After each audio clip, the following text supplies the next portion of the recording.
Good afternoon, everyone. The Community Engagement Advisory Committee is now in session. We will have our invocation by Vice Chairman Paula Jones. Let us pray. Thank you, God, for your grace and mercy. Thank you, God, for waking us up this morning and started us on our way. Help us to do the best job we can possibly do for the city and the citizens of Jacksonville, North Carolina. In Jesus' name I pray. Amen. Amen. Thank you. We have to welcome and introduce of the members of staff and others. And we have some awards to give out tonight. So would I ask, can we stand? The ones that you, Miss, Miss Paula Jones. I have Miss Betty Dawson and Paula Jones. I have Gordon Marshall and Steve Forney, but they are not here tonight. So I would like to present them with the award from the city for This being is a the member. reappointment pins. Those are their reappointments.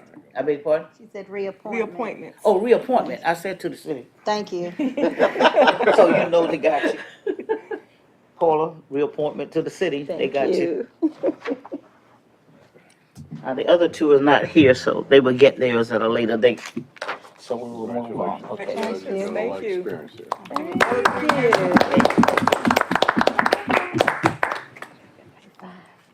Okay, now we have, can I have a motion to adopt the agenda, please? So moved. Second. Second. The agenda have been, all in favor of the agenda being adopted? All opposed? Everybody had a chance to look at what we were talking about? Okay. So the agenda has been adopted and approved. The approval of the minutes, may I have a motion to approve the minutes, please, from the last meeting of April the 23rd, 2018, and May the 31st, 2018 special meeting are provided for consideration. So moved. I believe everybody has a copy.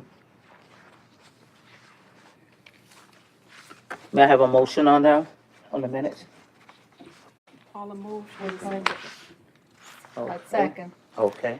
It has been proved and second that we have an approval of the minutes on the 23rd Correction, I'm sorry. and on the 31st.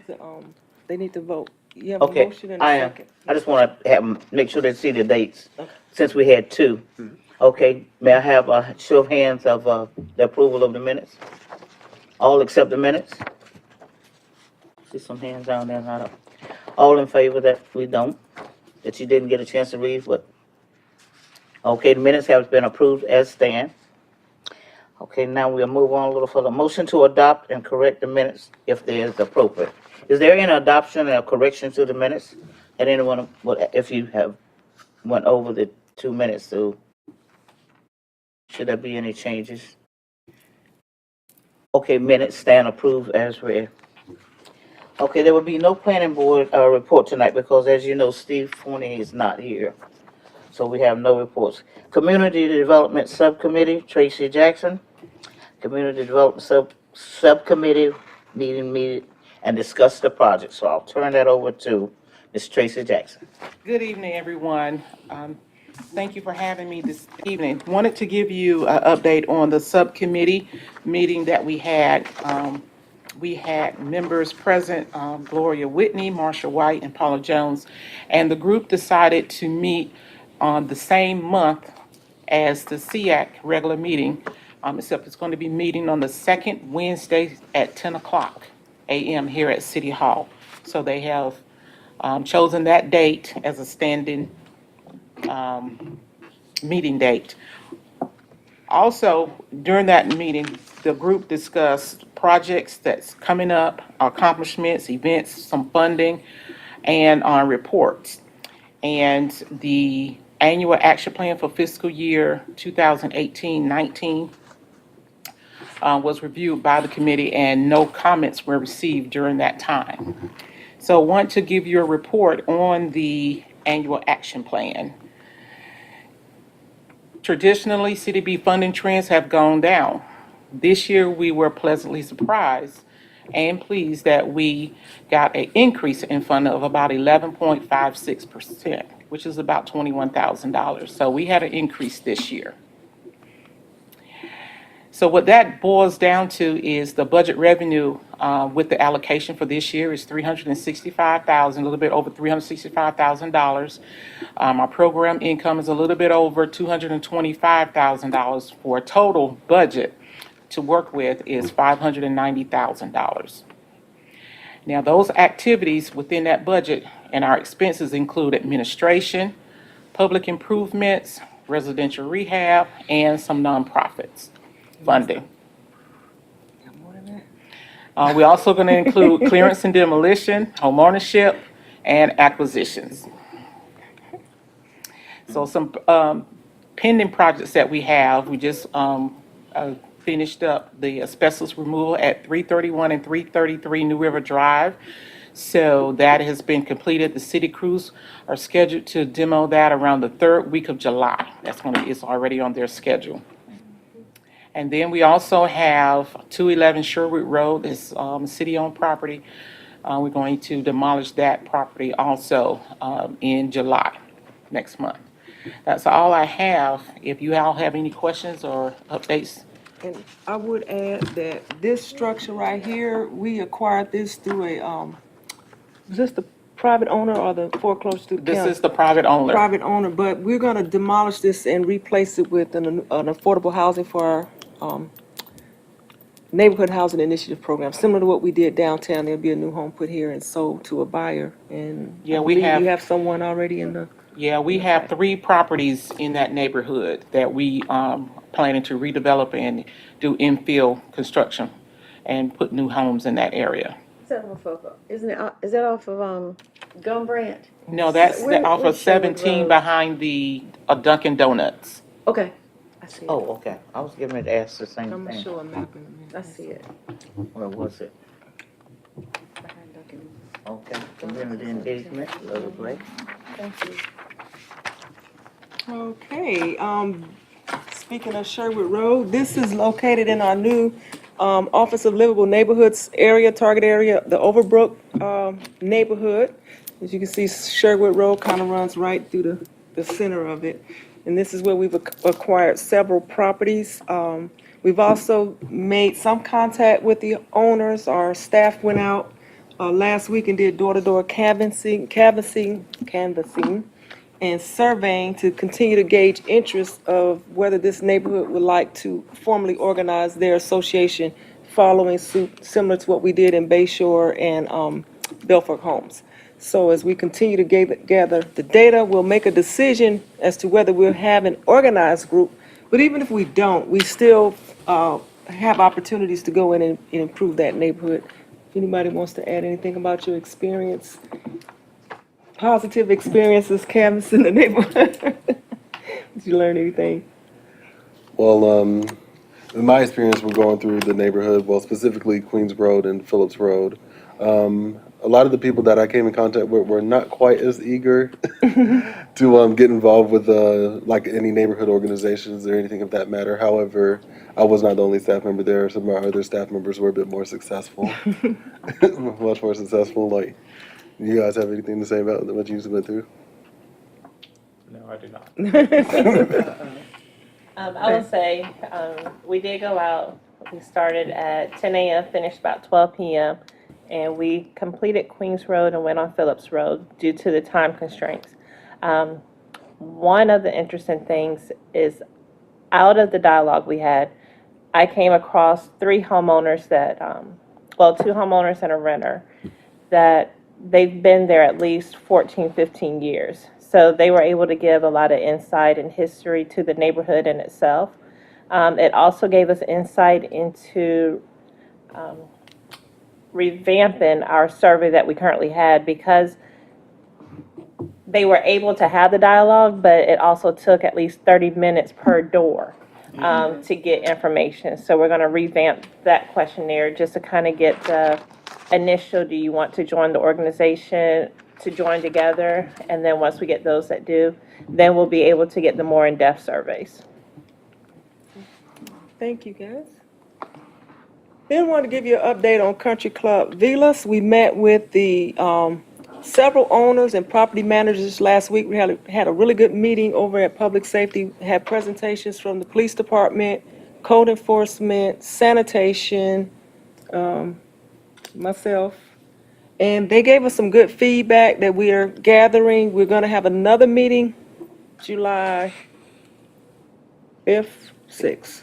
Fifth. 5th, July 5th at 4 o'clock. And then we're going to come back and digest the information that they shared with us. And what we asked them was, what was their vision for the neighborhood, and their issues and concerns, and then we started talking about solutions. When we go back the next meeting, we'll finish up the issues and concerns discussion to make sure we've captured everything, and then start prioritizing what we can do as far as solutions. But the group that came out was really, they're going to be engaged, really committed. The investment that they've made, the changes that they've seen over the years, they're willing to help work. And as with any initiative like this, it's going to take a little bit of time to get everybody involved, but we'll work with what we have at this point. But it was some good dialogue that we saw and went over with that group. Is that the neighborhood that's behind McDonald's? Yes, and I will mention this. We've intentionally changed the name to Country Club Villas, because one of the things that they've talked about and then what we recognize is the negative connotation of Myrtle Woods. And that's not even the legal name of that subdivision.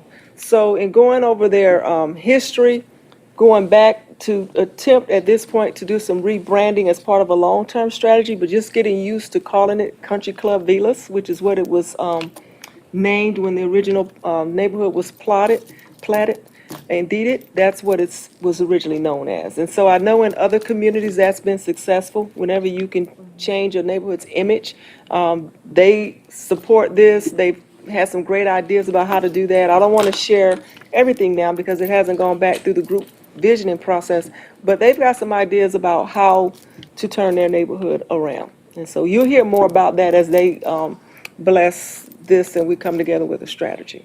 The greenish blocks on there are, Those green blocks, I apologize for this map, but what this was, back in March when we initially looked at this neighborhood, the green was an indication of how many properties were vacant on that particular date and time, and the dark green was how many properties were for sale. And at that time, it was one, as now it's 2 properties for sale. But there's not a lot of vacancies in there, surprisingly. It's a very high occupancy rate, and so but we do have a lot of absentee landlords. Not as many homeowners, property owners live there as tenants, but the property owners that were in this area did come out to the meeting and express interest, so that was a good thing. And now we would like to hear from you all regarding your observations, your homework assignment over the last couple of weeks. I know several of you have gone out to New River. For those who may not have been here last month, I think everybody was here last month, you know that we went out and asked you to take a close look at New River, maybe talk to some people about what they believe the issues and concerns are in their neighborhood and what some solutions might be. And then what you all personally observed. I do have some pictures that I would like to just pass around. These were sent to me. Unfortunately, I was unable to get them in a PowerPoint, but I will just pass them around. And that's just gives you an idea of some of the physical things that the group that went out noticed. And then what we will do this evening, if you have anything that you would like to share specifically, we will make note of those and capture all that information and organize it and present it back to you as a working document that we can continue to strategize on how to address the issues that you've identified. So who would like to start? I will. I spoke with some of the residents in New River. This picture right here was one that I took, and there's the house here on the end. We were standing in this lady's yard, and she was telling, and her yard is so nice and neat that you can see where they cut the limbs of some of the trees where the limbs were headed toward the house, toward the windows, and so they came in, and someone came in, their landlord, I guess, came in and trimmed off some of those limbs. And the yard always looks nice and neat, but you stand in her yard and look across the street, and as she showed me, she said, that house right there, nobody lives there. And all the yard is kind of grown up, and that seems to be a problem. Well, I would take it as a problem. And then the house next to it, someone does live in, and you can see a refrigerator sitting out front. She says every weekend, something else comes to that yard. I mean, it sits out in the yard, a big tall refrigerator and other things. I think there's a lawnmower out there, and but yet he cuts his yard, but they haul up, I guess, junk or something. There are a few more. There was another one, let's see, this one, where the renter talked about the air conditioning half working, the floors needed replacing in her living room, that the landlord did not cut the grass on a regular basis, that the siding is coming off the side of some of the houses and not being replaced. And that they get cited. She did mention too, getting cited by the city for uncut grass, and did not understand that difference. And I guess I didn't either until, and if you Yeah. explain that again. One of the things that I shared with Ms. Jones was that tenants are responsible for cutting their grass when they're renting property. That's typically written into their lease. The only exception to that, I told her, was if they were living in an apartment complex, or if she is a tenant of town center apartments. And not all the units in New River are under the jurisdiction of town center apartment. So without knowing that, it'd be hard to validate the lady's complaint, because town center does cut their grass for all the units they control. But where they don't control, the landlords turn that responsibility over to the renters. And we do send our notices of violations to the tenant and to the landlord. Because at the end of the day, if the tenant does not cut the grass, our corrective violation is still the property owner's responsibility, but they delegate that responsibility to the tenant to maintain the property as long as they're renting it. So that would be correct. And some other things I saw, myself, I'm trying to ease out from the New River where Peebles is, that corner, there's the women's, women's shelter, I think it's called, or, Low outreach, right? it's, Finders keepers? Finders Keepers, that's They it. moved. Finders Keepers. They moved on the corner of Peebles. So when I'm trying to get out of New River right there, I'm like easing and inching my truck out, because I can't see for the weeds and bushes grown up over here. Prime place for an accident. Potholes are definitely a big deal with me. We just got through doing one over on my street, and it just kind of really bugged me. I bugged the city about it for a while, but they got it done. And, New River's parking lot is horrible. One of my friends fell while we were walking, and she actually ended up at the, urgent care getting x-rays, and found that she had some bruising from falling in the parking lot, tripping over some poorly done pavement that was kind of paved over. So there are lots of holes and lots of just dangerous pieces that need to be repaired. Anybody, Ms. Dawson? Okay, I want to As tell I you went what. out, Oh, I'm as sorry. I went out, through the neighborhood, one thing is just common to me, and it is that the property owners have got to do something. And mostly, everything people talk to you about involves the property owner needing to do something. And you can, these pictures that were passed around, one particular picture just struck me so when I went there. I took that this morning. There's a picture of some hedges that are right by the front door. It's like they just sliced them off so they could get to the door. rather than just taking it down. And you notice that they do trim the hedges, but they don't trim them low enough. They're still up high as the window. And so to me, somebody needs to meet with the property owners, the private property owners, and the owners of the complex, and talk to them about these things that are going on, because the renters, the tenants can't fix this stuff. You see where there are holes in the eaves of the apartments, people's driveways, the pavement is gone, it's down to dirt. So to me, there's a meeting to be had with those owners and maybe prioritize some things that need to get done, give them a deadline of when it needs to get done by, and fine them if they don't. Yes, ma'am, we make note of that. What we'll do is take all this information down and then come back with an update on what's currently being done, because there are some things being done, some cases, active cases that we have. There's some things that our building department has been working directly on with the management, but I'll prepare a response to this. And what we are addressing, we will make note, and what we're not addressing, we'll make note of what we can do. Okay, I went down, which I go down all the time, but most of them wasn't receptive to telling you about, what do you want to know this for? You know, that's what they asked. But the ones that I did know, I talked to, and they didn't want me to give their name, so I won't. But the problem is they will have the sidewalks for the older people walking, they're broken. There are a lot of, like she said, potholes. A lot of places there's not a drainage. When it rains, it's just the water stands. And then the same thing that they've been asking a long time ago, a grocery store for the elderly people. Everybody down there don't have a car. And one thing that was positive, I noticed that Jack Amiette, they are starting now to have, I think it's this week, I forgot the date, I need to get it back to this lady.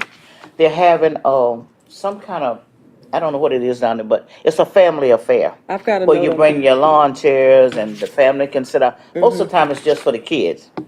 But this one here is especially they ask that the family come, bring your lawn chairs and sit out, and then you get to meet I guess the community, they try to put it together. So I Since we're think that was a positive thing that they're done. Talk about that. Since you brought it up, I do have a note. Marcia was going to announce it, but since she's not here, she Yeah. asked me to read this. Oh, That okay, is I'm being glad you got it. hosted by East Carolina Human Services. They're hosting a ribbon cutting open house this Friday, June 29th, from 12 to 3 at 237 New River Drive, which is their new location. Region P. Region yeah. P, Section 8. And then they're also having the Anti-Poverty Festival Right. on Saturday, June 30th, from 10 to 3 at the Jack Amiette Recreation Center. That's the one. And inviting all citizens to come out and bring your lawn chairs. And there'll be That's the activities one. and vendors and Could you some. give me a copy of that, since Marcia's not here? Yeah. I need to take it back to the lady I was telling about, so she could, her friends, she said, I would like to go to that. And I'll encourage them to go out, and Thank that you. way they can, be together and find out what's going on, because I think that's a positive thing for them to meet, Once you get them out and all of them sitting there and they can be talking to one another, you're not so afraid of your neighbor, because most of them afraid to go out. Like the soul lady said, don't give my name, I don't want to go, and We get it. I can understand. it. I can understand. This But- is Friday, right? Friday and Saturday, yes. And Friday and Saturday. Saturday. What time is it on Saturday? 10 Oh. to 3. On July 25th, 9 a.m. okay. Okay, no, that's Lily Gray. Watch her right. Okay. Okay, Friday the 29th, it's at 12 o'clock from 12 noon to 3. to 3. 3 p.m., 237 New River Drive. The Anti-Poverty Festival will be held Saturday, June the 30th, from 10 a.m. to 3 at Jack Amiette. And that's the one they was talking about, because they know where Jack Amiette is, Okay, Were A there lot of any kids go other over there. thank you. But that was observations? one of the I'm things. sorry. Yes. Yeah, I've got Great. 1.5, basically. I was a little late in getting down there. But let me tell you something. I got down there yesterday in that rainstorm. They have some good swimming pools down there when it rains, okay? I can tell you, we have a definite drainage problem in this city, in a lot of areas, okay? do. And that is one area you want to be very careful about when you drive your car down there. All right. Now, I did talk to some of my church members who live down there, and one of the big prevailing issues that we have in both places, not only in New River but in San Juan, is high drug usage. It's really impacting into the areas because we're getting complaints from the elderly who says, some of these things are happening and are a threat to their living in that neighborhood. So I'm talking to the police chief this week anyway about certain things I have to do as far as evacuation and the planning. And one of the things I did realize, and you mentioned it, Gloria, was the idea that some people are not going to be able to get out there. You don't have food stores down there.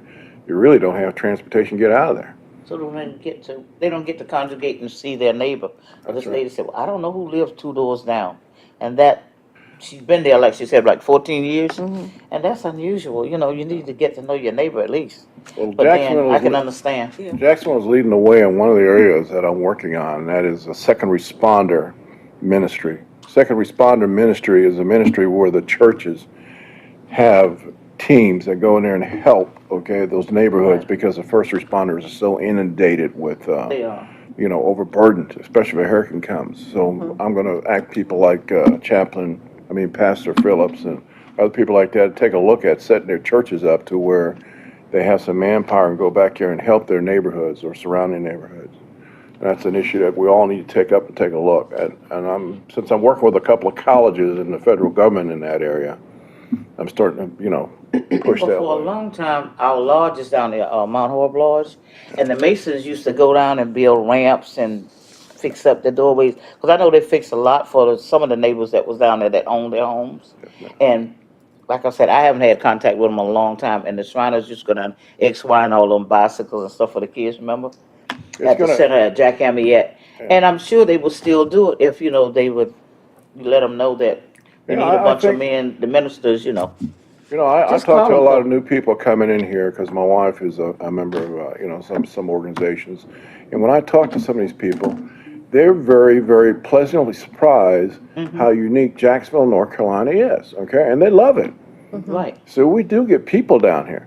And I think we could foster that, and I think this is the issue that the mayor tried to set up with the faith-based council, of imbuing the people with the idea that you can help one another out. It doesn't take much. It's just like this morning, that storm that came through last night knocked garbage barrels all over the place. So I'm walking in, I walk every morning, so I'm walking down there and looking at this stuff all over the place. So I said, I guess my walk is canceled this morning. So I got me a plastic bag, went out there and picked up every can in the neighborhood because that's my neighborhood. And that's what we got to reflect, not only from this council, go down there and say, hey, people, this is us. This is nobody else. Right. Thank you. No, so no. I think I said that. Anybody else have anything they want to add? Yes. I went down to the school, to the elementary school, and I thought that was a little bit wiser than going door to door. And so, What are you implying? and Pastor I'm not implying implying something? anything. I'm not in control of your imagination. These guys will tell you the same thing. So I really, I just prayed and asked God to direct my steps so I kind of know what to do and what might be effective and helpful. And I went to the school and I talked to a teacher and I talked to a maintenance man there and asked them to tell me about the kids and what did they observe. And they estimated in their opinion, they would say that maybe 75% of those kids are growing up in single-family homes, single-parent homes, I should say, where there's no man in the house. They have no dads. And especially the maintenance worker, who's a man, talked about how they're drawn to him and how needy these kids are for male attention, the right kind of male attention. And so I just asked them about what it was like to deal with the kids and some of the problems that they face, some of the challenges that they're going through. And looking for ways that maybe we could address that on some level. So, and we've come up with some ideas about things that we might be able to do, and that would involve volunteers and would involve some of our folks that are already doing that in-house for our kids, but to take that out to that location and be able to do something for those children. Because in our experience, and all of us, I'm sure, around this table have had similar experiences. Dealing with adults is so different than dealing with children. And if sometimes the adult population, the impact that you can have on them is, it can be minimal. And, you know, I think it was, I don't know, Mark Twain that said, people change, but not much. And so sometimes the greatest impact you can make is with children. So, yeah, I thought if we could hit kids with something positive. And I know that we always tell our people that leaders are readers. So even one of the things that we might be able to do would be to do a thing where we'd have a time to get kids into books, give them a free book. A lot of these homes, there's not probably one book in that house. And their parents don't buy books for the kids, don't have the money for that. And if kids can, they can get into reading, and I know kids don't get into reading so much anymore, even in homes where you wouldn't think they have electronics.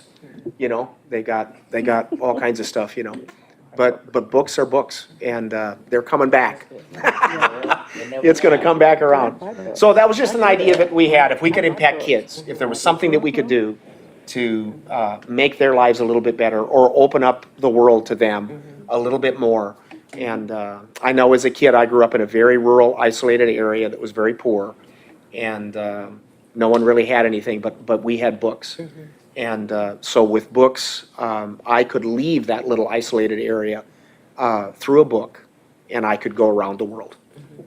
And that was a way for me to not escape reality, but to see that there was something more beyond what I could see and where I was raised. That's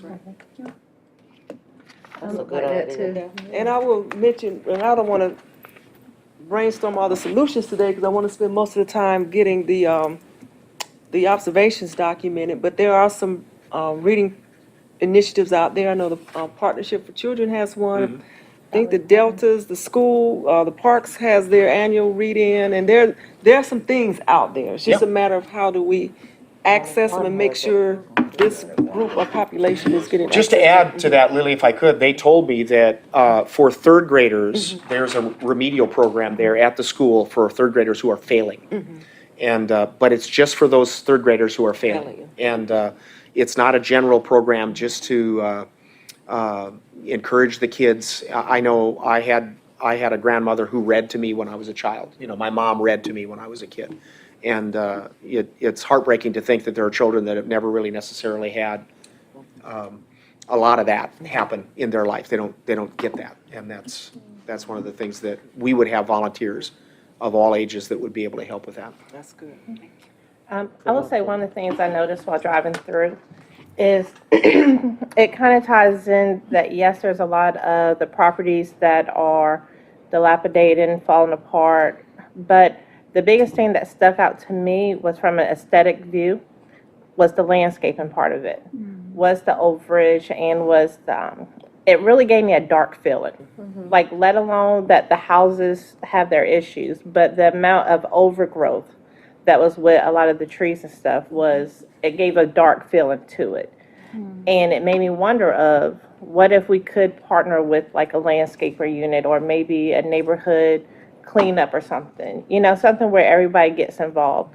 Because I think if you could get rid of a lot of the overgrowth, then you start to see like, really like my house could use X, Y, and Z, which would brighten it up, kind of give it a facelift. And that same feeling from the neighborhood carried over into the shopping center of it being dark. And a lot of the awnings and everything, like Planet Fitness and the new Child's Play, like they came in and brought bright colors in. Right. And so you can see the difference between the two. So that's what really stood out to me. And then the parking lots, you know, so, but that's what got through me. It's like when you're actually driving through it, you just get like a dark feeling. Atmosphere of, impacts attitude. Yeah.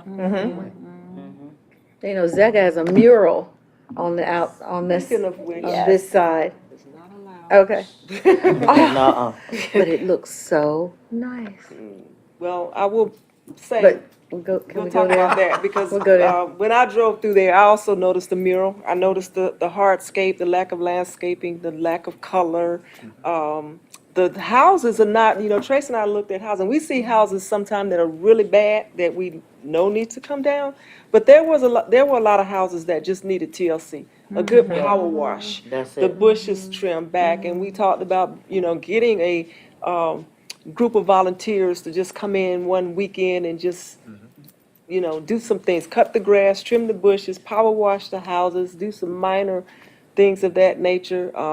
I can tell you, you can tell New River was developed before our new unified development ordinance, because the new developments don't look like that. They have landscaping and trees and bushes in those islands, and, it's just different. But, I agree with what you said, but yeah, we need to talk about the mural. I did that mural one night when I was bored. Whip that out. Just- Yeah. We could I either voluntarily love it. comply, or we could send you a notice of violation. Well, to change subject, Conversation about the mural.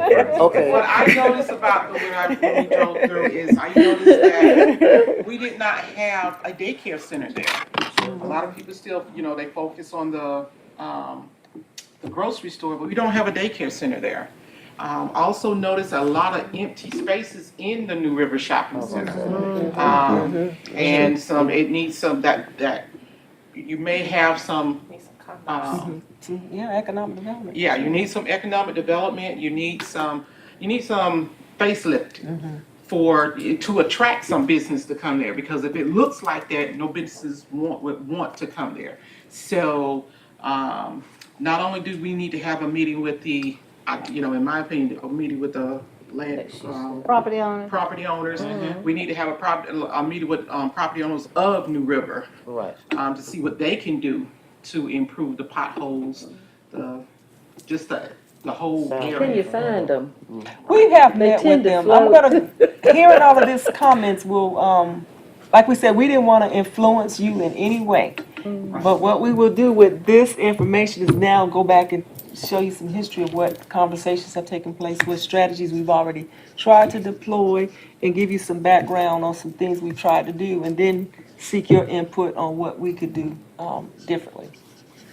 And I did speak to someone who said they liked where they lived, and they didn't see any need for anything else for kids, because they thought, with the Sparkles. playground and the Splash pad. and everything that was nice. They didn't have any complaints, so I was, A question I had, like, when you sign a lease, there's usually some guidelines as to how you care for the place. So I just wondered if on their leases, what's on the lease? Like, could it say something like trash cans taken to the back after a certain length of time after they're emptied? It could, Just simple stuff as that. it can't say all of that. It's just a matter of enforcement. We talked about the same conversation with the group in Country Club Dealers. Some landlords said they had 13-page leases that detail everything. But a lease is only as effective as that landlord doing regular inspections to make sure the lease is being followed.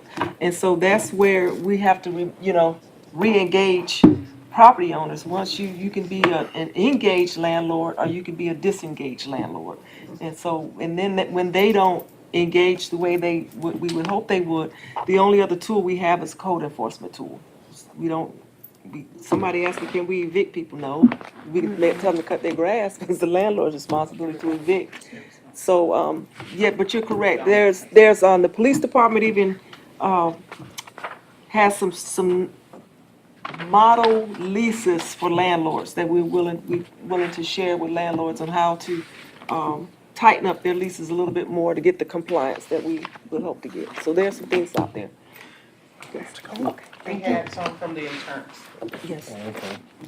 One of the things I noticed when we went to New River earlier is that the overall area is very claustrophobic, and like in the sense of driving.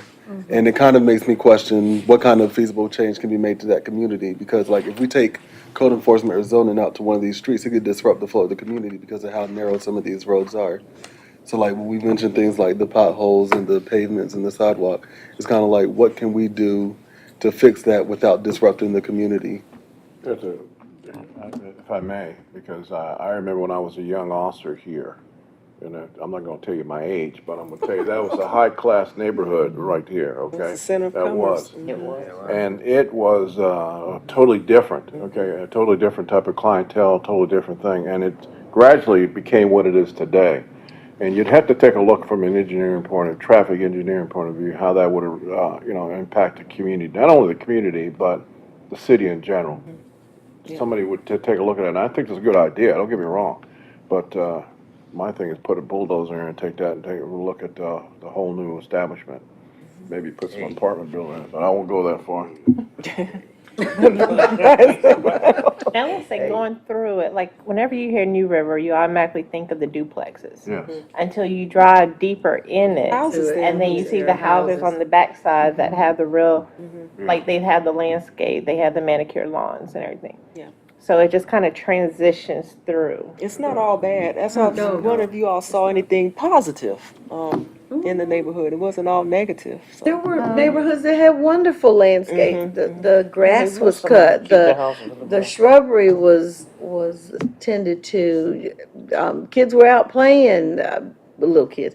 There were people walking.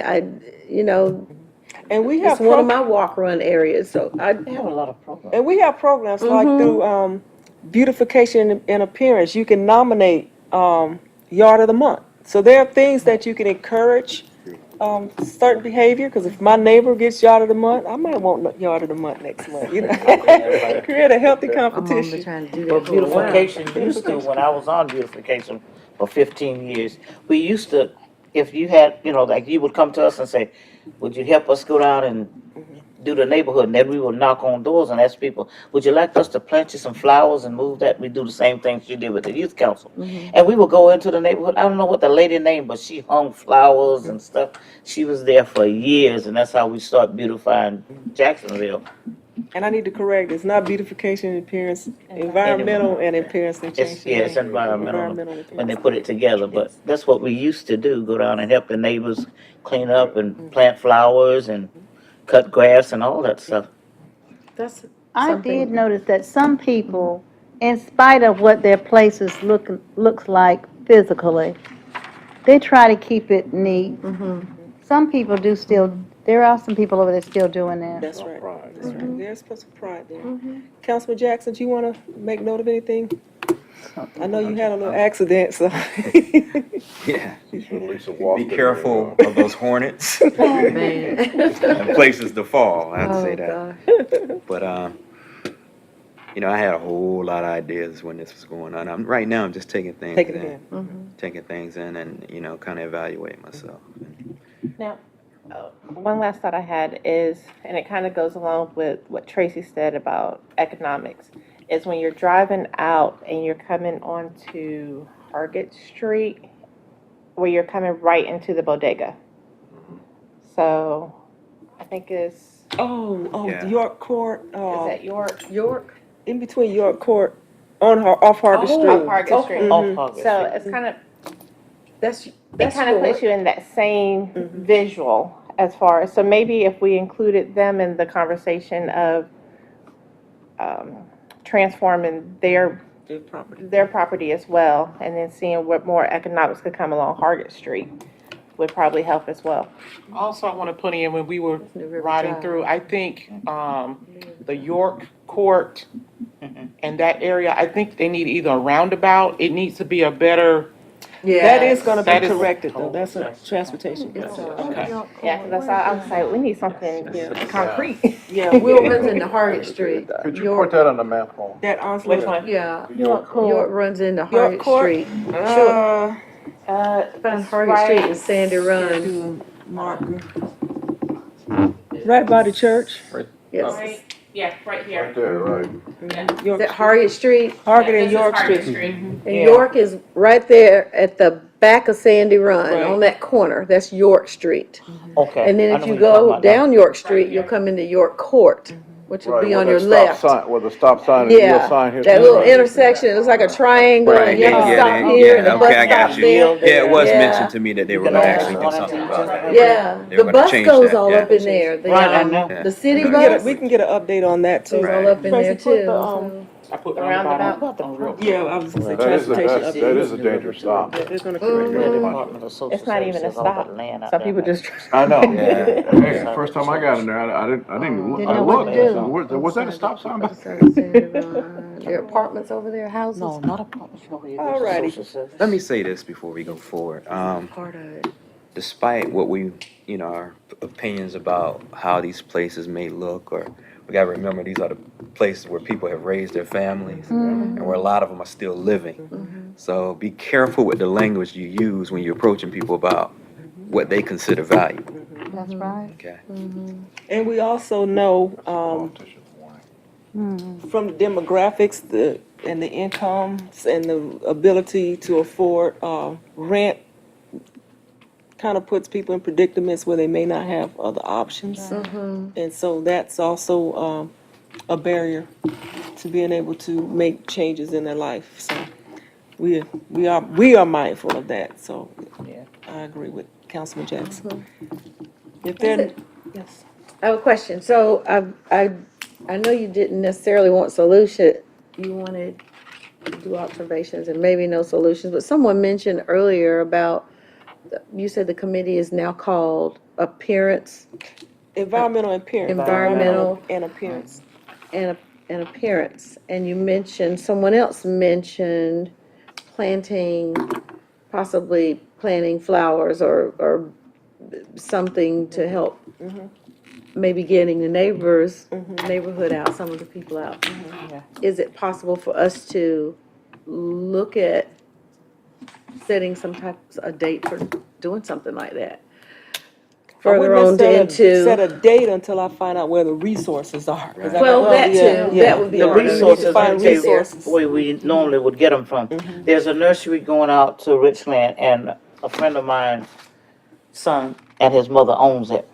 And what she would do is she would donate certain plants, and then it was I don't know if anybody knew, when we would have it over at the American Legion, they would donate plants also when, who's that, the guy that left, he was a doctor.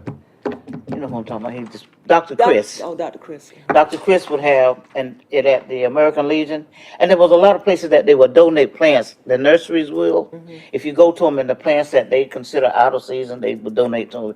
And shrubbery the same way, so that's how we got a lot of them. And I'll find some in and my what- backyard.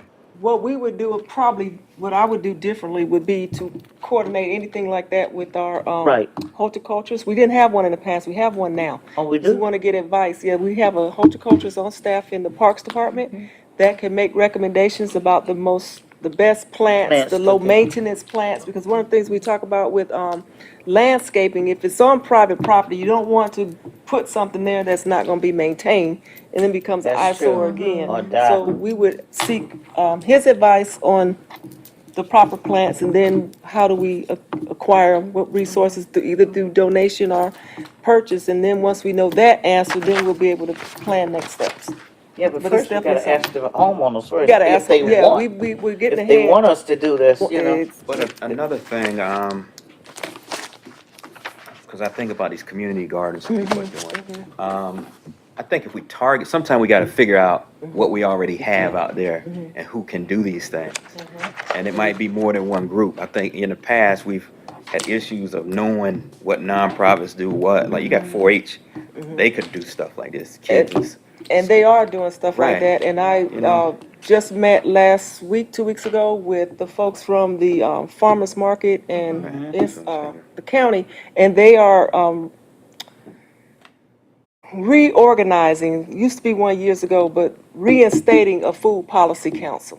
And there's a group of about 6 of us that's initially meeting, and there'll be some more added to re-establish this group, that will look at food insecurities, how we can overcome those, do an assessment on what we have, what we don't have, what we need, Deserts. the food deserts, the community gardens. That discussion is taking place now. And so New River is one of the prime areas that we've talked about and we'll continue to talk about. And going back to a mural, but in some of these places, because I think arts can do a whole lot more for communities around here. But we just have to have a concerted effort to put some things together. Yeah. 'Cause there And might I be only some- say that because the city ordinance doesn't allow it. We do have a mural overlay district, which is downtown here, but it doesn't cover New River, so it's not allowed. And I One wasn't, by Speedway, yeah, beautiful.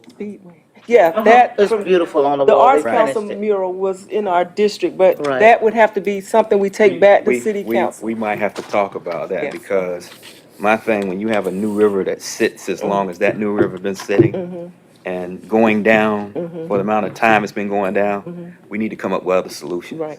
So, Yeah, and I just say There that, is a school of arts and That's right. technology I as get it. well. we, But I just say that we'll to have to say, work that out. we have to work okay? it out. We currently have a signed ordinance that Right. is a violation. And so I just want to put you on notice that that's a violation. And how we overcome it Right. is for another conversation. Because you don't, I understand, because you Yeah. can have graffiti or, That's the whole or point. it could be, I can't even say graffiti, because some graffiti is actually very Well, artistic. and But that's the thing where it about gets it, you don't want gray. any and everybody doing everything, you know? And city council has had this discussion, Yeah. and the biggest concern is what is art? And what you may view as art, that Right. next person next door, you hate it.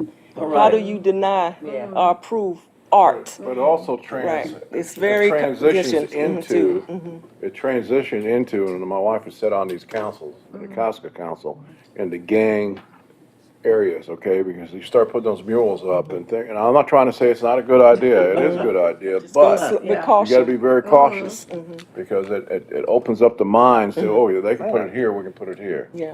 We, It's just, we, you have to we have a have to strategy. work it out because, I mean, I live in DC, I've lived in other places too. And you could have a whole lot of gangs in areas where there's a whole lot of, no art going, because when you don't have art in a society, matter of fact, there's a book called, what is it? I bring up the name before, but it mentions Jacksonville as one of the most unartistic places in the country. Not Rise of Oh, no, man. listen, it's called Rise of the Creative Class. Not okay. saying we don't have artists. No, Man, I'm not I'm a saying that poet. either. As a culture. I'm a poet, but the problem is you don't have a lot of venues, and as a result, you don't have businesses. You don't have a lot of things that go on when you don't have art. Well, here's what I involved with want to tell you. Back when, I don't know if you were here then or not, when they were writing, when we got the new freeway, they decided to put art on that too. They went out to the mall, they did the whole mall, Sears and all the stores out there. They had to put snipers on the mall. On top of the mall, Pete Burgess was in charge of the mall at that time when he built the first Chick-fil-A out there. It looked so bad, they wrote on the whole side of Sears, and it looked just like New York City. Graffiti was everywhere. What? I'm serious, I'm on the trying to- side of there's a I Jason. difference. still, I'm There's a trying to difference. figure out, because I'm The not. difference I know, between, I don't that's what I'm understand what saying, you're but what talking I'm, art and graffiti. I know We that. know what that I know, but what I'm difference saying, is. some people take that for art. Art, they do, but what, Like and that's you why said, you you gotta have Like I to. said, we're gonna have to, decide we're what gonna is have art. to You have to deal have with this another, another way, yes, you need another a time. whole, arts, well, we actually applied for a grant a couple years ago for, to do an arts master plan. Because arts is not just I know. that I art, know. it's Statues statues, and- it's the music, Yeah, it's it's all a of lot of that, other all the things. other things, so. I got a cousin at And see, Juilliard, and so see, I the know. thing about it, if you do it right, you Right. engage your young folks, Right. and you deal with issues in areas that already have issues. That's right. You get so much more. I've been involved with this all my life, so I know what it can That's do. why I said this over here is beautiful. If you haven't seen you it, go don't, you look really at it. don't. Yeah, so, But we'll talk about it. We'll talk we about All can right. talk about that. That's something. Next on the agenda? Is there any? Oh, let's see. Sorry. Okay, literally, on this one city, our city, my city You moment. skipped, boy, you skipped one. Just real quickly, Georgetown. At the last meeting, there was, some feedback that we received a question about what the city has done, for Georgetown. And went back and done some quick research, and just as a point of history, Georgetown was annexed into the city in 1990. At that time, they became eligible for city services as any other, taxpayer, which included what we see here: police and fire, street paving, ditch maintenance, garbage collection and so forth, mosquito control, street lighting, parks. And when we annexed them, we did about little over $4 million in capital improvement projects. We upgraded the water and sewer, we did some improvements to Georgetown Park, and we did some street resurfacing. We've also, that area was eligible for community development block grant, so we spent about $593,000 in different programs, individual rehabs of owner-occupied housing. We've demolished 20 dilapidated structures in that community, and we've done about $200,000 in Georgetown Park just as recently as last fiscal year. And in that park, we've got the bathrooms, shelter, basketball court, playground. We just put in the fitness equipment and trail, and we added a connection from Georgetown Park to the neighborhood itself so that the residents don't have to walk around. And this is what the most recent improvements to the park look like. Fitness equipment, and this is open to the public. Anybody would like to go out there and use it. The playground, we also have budgeted some money this year. When the city council approved the budget, there's some funding in there to rubberize that playground to make that safer. And then we've also done some demolitions. Just an example, this is one of the structures that we demolished, and that was just a before and after picture. As you can see, now you can actually see a nice view of the Trent River Oak Grove headquarters building right there.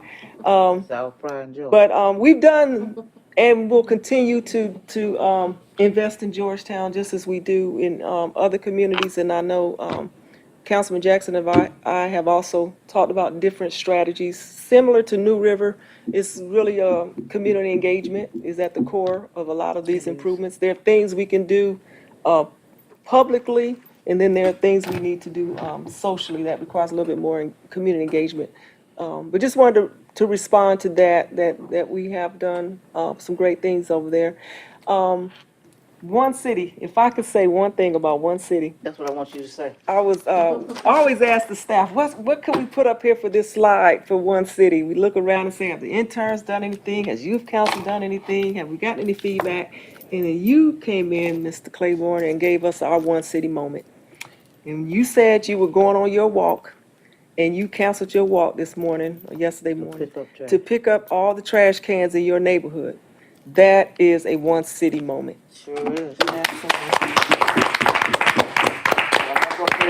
gonna tell you whose trash that was. It was not bad.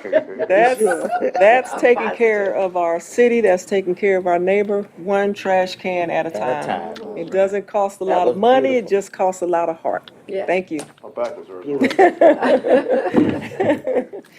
Okay. If anybody else has a one city moment they wanted to share, but I just wanted to give you, acknowledge you for Well, I that. did the same thing he did. I walked down my block, there was tree limbs and paper and stuff down the street, and I hate that. Yeah. I even bring in my neighbor's trash can because she leaves early in the morning, and they leave them out, don't pull them in from the side. And I hate to see them because I said if it blows out in the street and hits someone's car, of course there'd be a problem. So I always pull those in. This morning I was out 5 o'clock because they had a fire down the street from me. There was 5 fire trucks down the street. Corner lady house caught on fire, and so it woke me up at 5 o'clock. So I was out standing to see where they was going, and so I was awake then. I went in, got me a cup of coffee, stood there and waiting to see what was happening. Then all my neighbors came out. Then I looked around and said, "Oh my God, that storm really did tear up something last night." I didn't think it did that bad though, but it did. But so I decided I'd go pick up stuff. I walked down the street and picked up because some of my neighbors don't ever pick up nothing. I had to do that. I hate to One see city it. moment.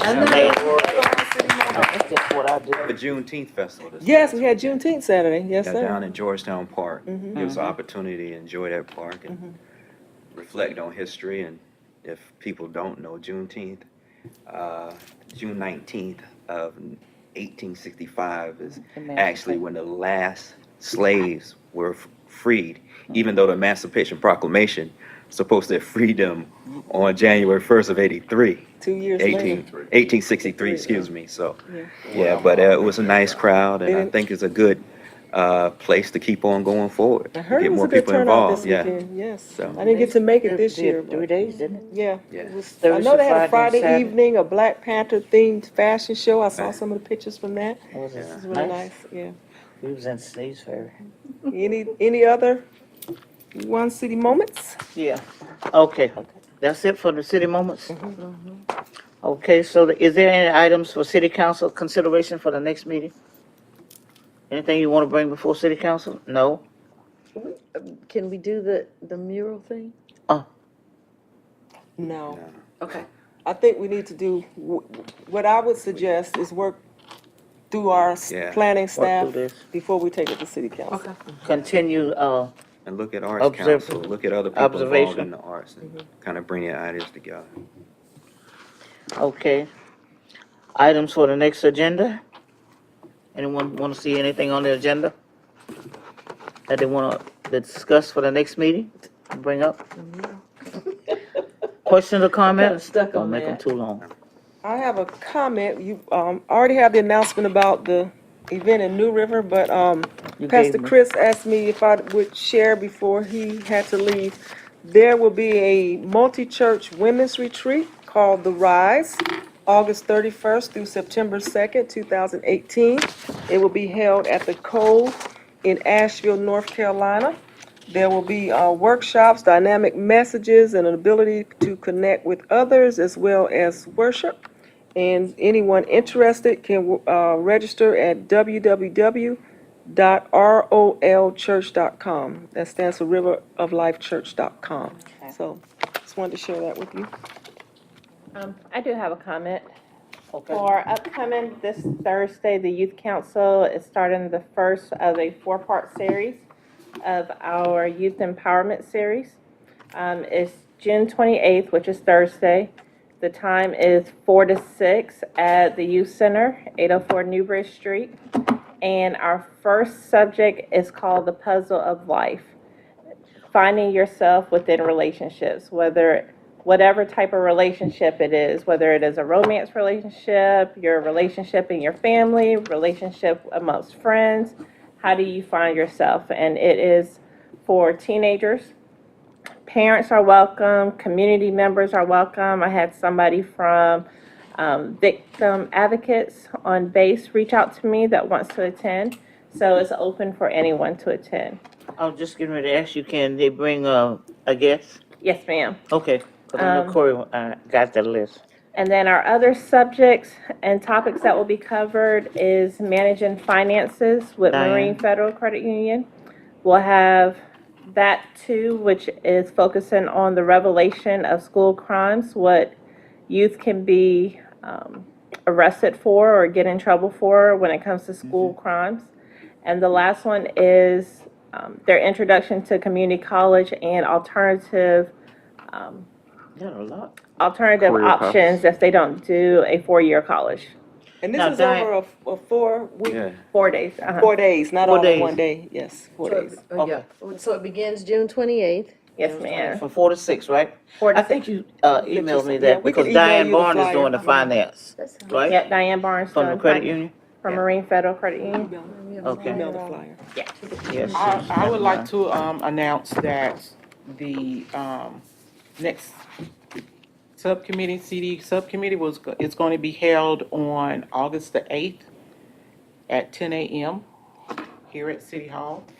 Also, we have a home buyer education course that's going to be held July 21st here at City Hall. If anyone is interested, they may call our office, 910-938-5286 to register for the class. The cost of the class is $10, and we'll be happy to have you learn all about the process of home buying. I wanted to also announce that the community input meeting, we're going to finalize our annual action plan. We're going to be submitting it this week, but we're going to finalize that by having our final community input meeting. It's going to be held here at City Hall, July 24th at 6 p.m. here at meeting rooms A and B. Any further comments, you'll be able to come in and make those comments at that time. Give me the time again then. July 24th, what time? Tuesday, July 24th at 6 p.m. What time, Tracy? 6 p.m. 6? And is that information that you have already updated on the website? Yes, the draft. Well, the dates are not there yet. The Okay, draft. I just want to see what kind of subject you're talking Okay. about, because I have a couple other subjects here I would like to enter, but I'll wait till that time. The draft plan is on the website, but this date, we just, decided on this Yes. today. So we'll be putting this in the paper for, the public to be aware of it. We'll be advertising. Okay, so our next meeting is on the 4th, Monday. And it'll be numbered months at 6 p.m. Monday, August the 27th, Monday, October the 22nd, Monday, December the No meeting in December. 24th. We will not have that meeting because it's Christmas Eve. That's what I was looking at. That's no meeting. No meeting Christmas Eve. I need a gift. And we don't have a meeting after National Night Out, so if anyone under our committee would like to volunteer to Oh, that's help right. us celebrate and engage the community, you're welcome to come out and help us. National Night Out, it's going to be August 7th, that Tuesday, and we will have a booth there. And we will have our One City booth there, so. Yeah, we did last year. We'll be, wearing our One City t-shirts. All of this starts at what time? They don't have no time. It's hot, but 5:30? I you thought it have started fun. at 5:30? 5 or 5:30. 5 o'clock. I put 5 5. I'm always there at 3. People get there early anyway. Okay, is there anything else? Please email me if you all want to volunteer, but we will be sending some reminders out. Okay. I won't be here. You won't be here? On 26th.